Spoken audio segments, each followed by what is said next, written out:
Hi everyone and welcome. We've just been listening to the opening of my London Cantata that I composed for the choir a couple of years ago.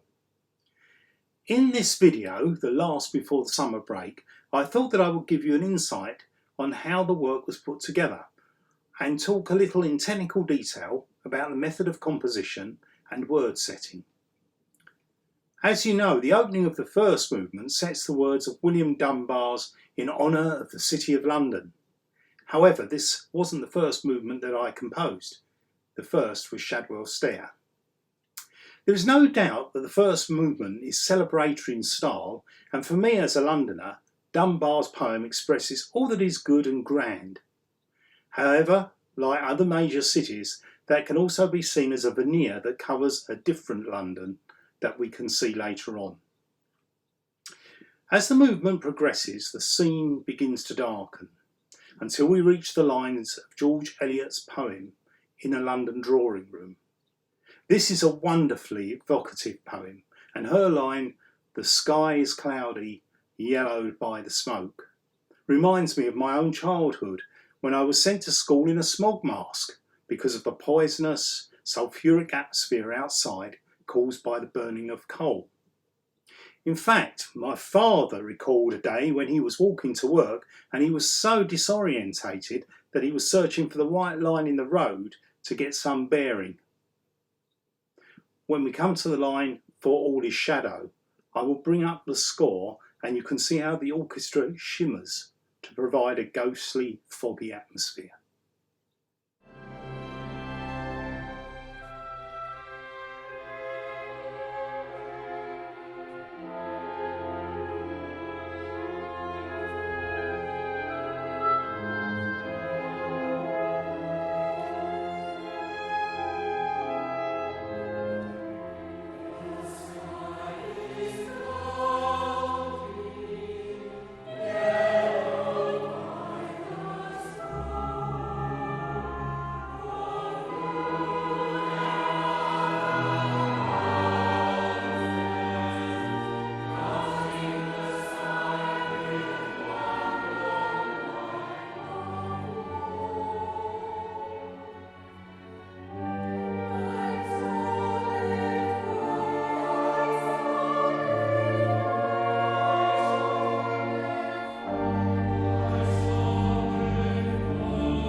At the end of this movement, I use the poetry of one of my favourite poets, William Blake. The section starts with a self-quotation from my festival overture written for the Waltham Forest and Greater London Arts. The overture represents the bustle of urban life. Here's an extract from the opening of the overture, followed by the quotation in the London Cantata.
The second movement is really a workers' song.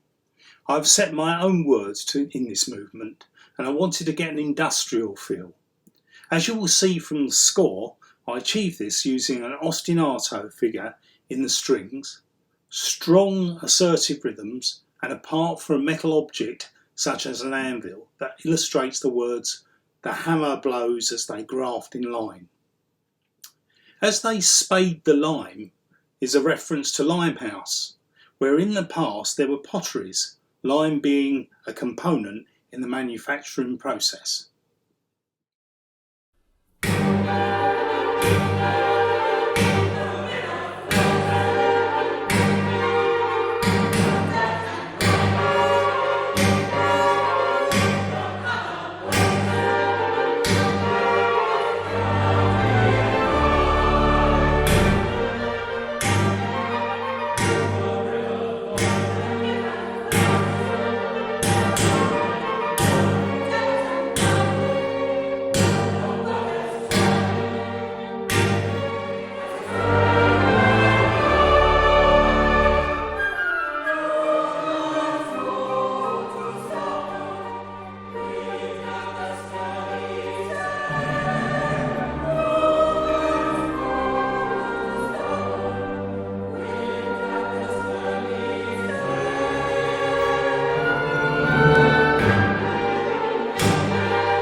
In movement 3, we hear from our poet a baritone soloist for the first time.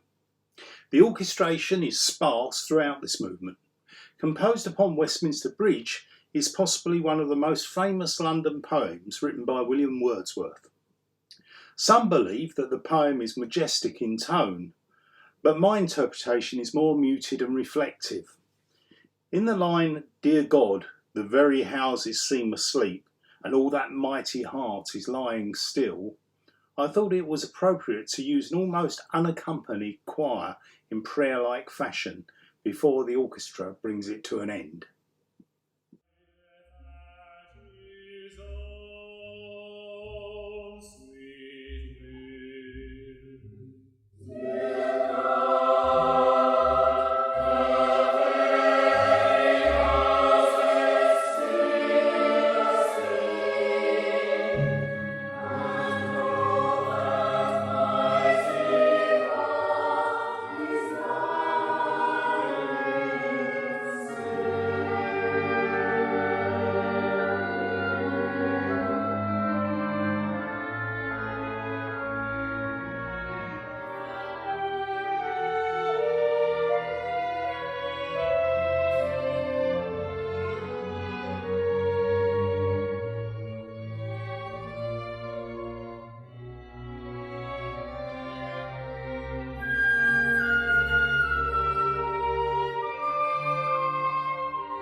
The fourth movement is an interlude for small orchestra that I'm pleased to say got a very positive review from John France of Music Web International, who said, "This is a lovely little interlude that could gain traction as a miniature in its own right. The orchestration is charming."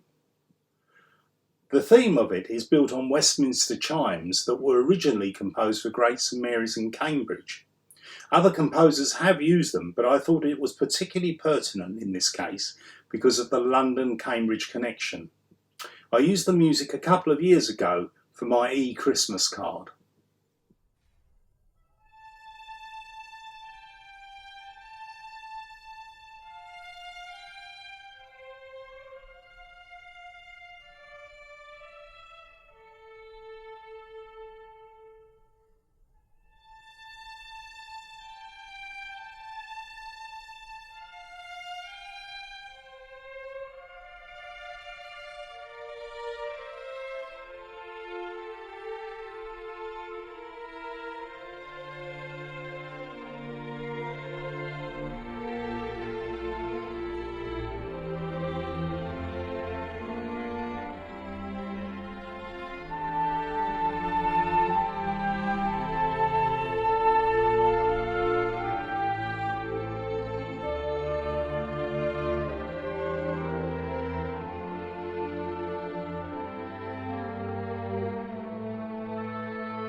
Now comes the darkest movement of the piece. John France observed the following: anyone who has explored London Docklands will have been struck by the atmosphere of Shadwell. Despite 3 decades of gentrification along the Thames, there is still a feeling of slippery time. There has been considerable debate about the background and inspiration of Wilfred Owen's poem, Shadwell's Stair. This is not the forum to discuss this, however, Pounds' music expresses the ghostliness of Owen as he explores this part of London, whether alive or dead. The poem is well sung by the baritone soloist. I first came across Shadwell's Stair when at school, and it has left a lasting impression on me ever since. The other poet involved is again Blake. His reference to chartered streets is really an observation that even the streets are owned and controlled, and therefore the citizens are not free. My ghost in this movement should be seen as weary and shackled as he wanders forever along the Thames.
I've really enjoyed preparing these videos for you, and I hope very much that you have gained some insight from them. They will all soon be made available on the Stapleford Choral Society website in a newly created members area. It may be a little time till we all meet up again, but it will come. My plan is to pick up with the Mozart coronation mass that was nearly prepared for performance. I'm sure that we'll soon find our feet again and be able to put this sorry episode behind us. The finale of the London Cantata uses the poetry of Amy Levy.